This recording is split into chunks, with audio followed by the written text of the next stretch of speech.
those who have been running our society, that we aren't, that we are just bodies, that we take up space, and this couldn't be further from the truth. We are certainly on the precipice of something incredible. And we've been on this precipice for quite a while. And you can see it in the world around you. If you open I'm not saying this in a derogatory way, but if you open your eyes and you look around you and you converse with people about things that, you never would have thought would be accepted in social circles. It has, let me just say, it has blown my mind the last couple of years, the people that I've all of a sudden started talking to about my extraterrestrial experiences or the conspiracy things that I've learned. And let me just throw it out there that if someone is a conspiracy theorist, they are not a crazy person. This does not denote that this person wears a tinfoil hat and, hears voices in their heads. The conspiracy theorist runs the gamut of all different kinds of people. And let's remember what the word conspiracy actually means. It is a group of people, behind the scenes, conspiring, having secret conversations, planning secret things. And if you watch the news at all and actually believe any of it, and I don't believe any of it, because it's been said over and over again, and it's been proven by, whistleblower testimony and documentation and logic and intuition, that what is on the news is just spin created for us to have a reaction. And it's what, it's all, very much connected to what, like David Icke says, the problem, reaction, solution, that they cause the problem, for example, killing a bunch of their own people in 9/11. We react to it. Oh, we need more security measures. We're scared. And then they come out with the solution, Homeland Security, which, if you listen to whistleblower testimony, was actually in effect for a few years before 9/11 happened anyway. So in remembering what conspiracy actually means, and if you do actually follow any of the news and believe any of it, and I recommend exercising caution, that's what the Bilderberg meetings are. These bunch of global elites getting together and making decisions for us without telling us what they talked about. So not to go on another tangent, because I would like to try to keep this as positive as possible, but I'm not going to lie to you, and I'm going to tell you what I've learned. Conspiracy theorists are not these crazy people. It's just people who have looked outside the box. And don't you want to be one of those people who looks outside the box instead of being shoved and mashed into this box that suffocates you? Or would you really honestly prefer to live in the box? Do you want to be in the Matrix? That's the real question. I can't not hear what's happening or learn what's happening. That's just part of who I am. I have a great passion for the truth. And so I believe a lot of you have that as well. I think that there are some people out there who would prefer to live in the Matrix, who would prefer to do their 9-to-5 wage slave, who would prefer to go to church and go to the voting polls. And, and I'm not saying that anyone who does one or any or all of these things is a mind-controlled idiot. That's not what I'm getting at. Even though mind control is a huge part of all of these things. It's like that old saying, divide and conquer. If you separate people based on politics, you separate people, oh, okay, he's Democrat, he's Republican, right? That means they can't be in the same group. So if you separate them, you can conquer them a lot more easily. It's the same thing with religion. If we,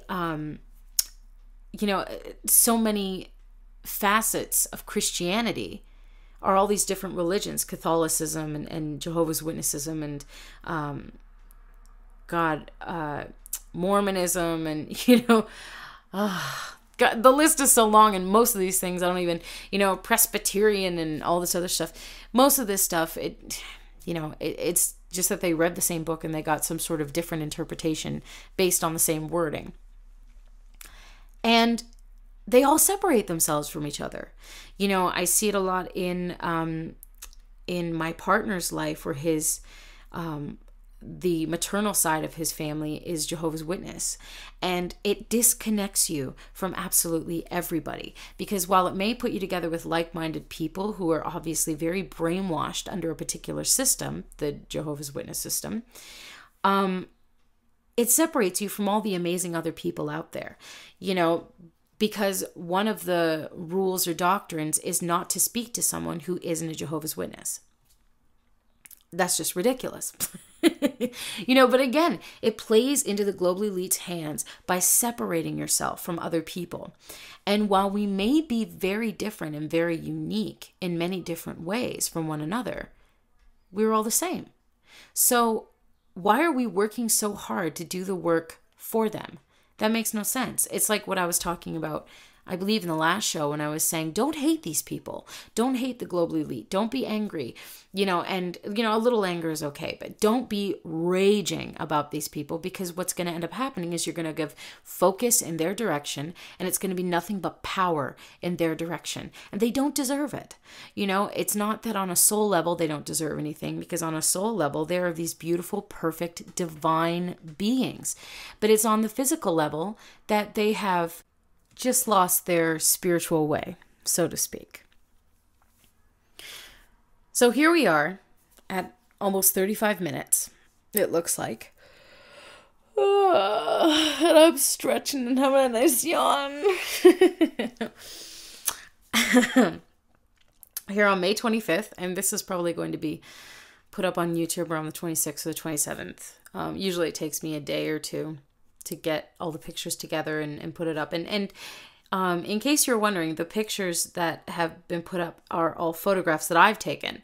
So I don't download pictures from other sites and stuff like that. I am a huge photograph person. So I'm constantly taking pictures of stuff. And in this episode, if you're curious, the pictures are from a trip, 2 different trips that my partner and I went on. One trip that we went and we celebrated our 2nd anniversary at in Niagara Falls. And so you'll see some of those pictures of like the falls. Those ones are pretty simple to catch. And then the other ones of mostly like forest and stuff like that are when we went on a trip in 2008 to BC. So, and my sister Candy came too. So those are really, I love those pictures. So I wanted to use them eventually. I have so many pictures of the sun and clouds and everything. I was like, okay, I need some more pictures of trees and everything. Oh, and the butterflies are from the Butterfly Conservatory in Niagara Falls. And so yeah, in case you were curious. And if you have any other questions that you would like to ask me about the show, about myself, about my own journey, about what I think about fill in the blank, please do not hesitate to write me at earthcreated@gmail.com, or come join us at our Facebook group. Just search for Earth Created in the Facebook search field, and hopefully it'll be the first thing that comes up. It'll be my hand with the sun streaming through it. Those who can see the invisible can create the impossible. This is what's amazing about you, is you are marvelous. You are just as important as the stars in the sky. You are a heavenly celestial body, just like the sun and the moon and this planet. We are of this planet, and this planet is of the other planets, and the other planets are of the other planets of other galaxies. And like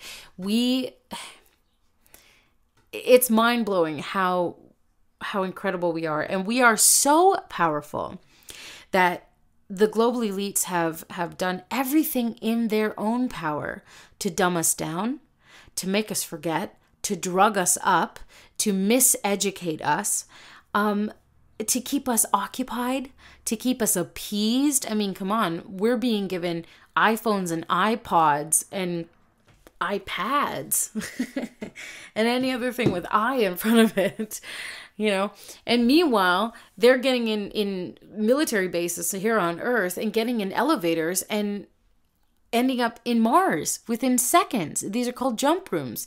You know, the technology is there, and we are being appeased with these tiny little gadgets that make us shut our brains off and, you know, text while driving and all that other fabulous stuff.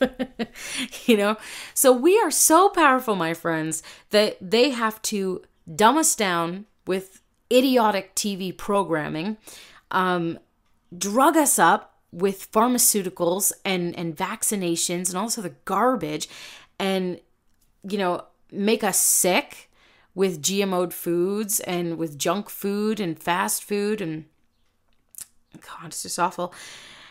And they're appeasing us and they're tricking us. They have to do all of these things to us, because if we figured out the kind of power that we wielded, they would have no power whatsoever.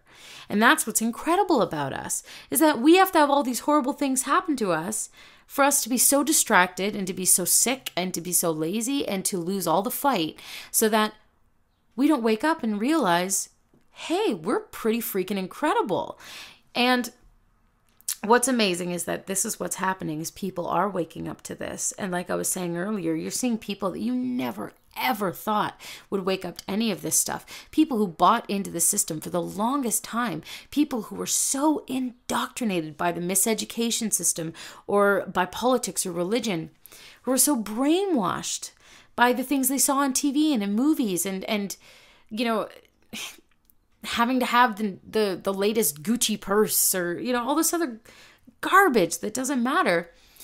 We're seeing these same people waking up and having extraterrestrial experiences. I've seen it in my own life with numerous people who I thought were so confined and so much buying into the system, are having light orbs or glowing green balls following them home. Like, this is incredible. We are living in a fabulous freaking time.